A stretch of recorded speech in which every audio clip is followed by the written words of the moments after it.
Picture, if you will, a society in which one half of the population is allowed to go to school and the other must stay at home. One half can go off to school, they can learn, they can go into the world, they can get a job, they can marry, they can do whatever they want, they can live their lives as they see fit, and one half has to stay at home, cook, clean, raise children. One half is male, one half is female. One half can do whatever the hell they want, and one half doesn't even get the chance to choose. It sounds like some sort of dystopian nightmare or some sort of vision from a bygone era long past, but it happened in a real place. Our hypothetical society is real. It's a place called the Swat Valley in Pakistan. And in 2009, the Taliban attempted to place in force a law that banned girls from going to school. Now, one girl who lived in this region decided that, no, I don't like that. I want to go to school. I don't want to live my life the way it's being dictated to me by a group of thugs. I want to learn. I want to determine my own fate. And so she decided to speak out against the Taliban. And her name was Malala Yousafzai. Now, she started by writing a diary about what was going on in Swat for BBC Urdu. That was a way of getting the word out about what was happening. She then went on to Pakistani television and spoke to a television presenter promoting girls' education. And this was considered dangerous, but she wasn't the one that was considered to be in danger. People thought that her father would be the one to be put in danger by the Taliban. Because, I mean, they may be monsters, but they're not going to hurt a child, are they? Well, it took a few years. Malala kept going to school, but in 2012, on October 9th, a group of men flagged down her bus. They boarded it, and they shot her in the face. And she received medical care at the regional hospital.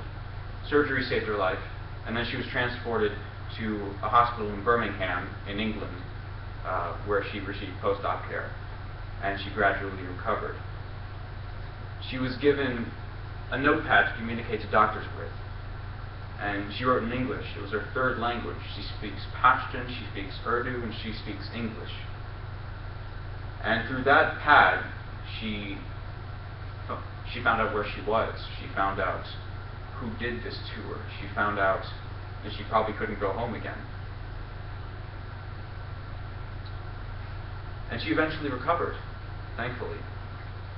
And on a birthday that was threatened to have never been reached by her.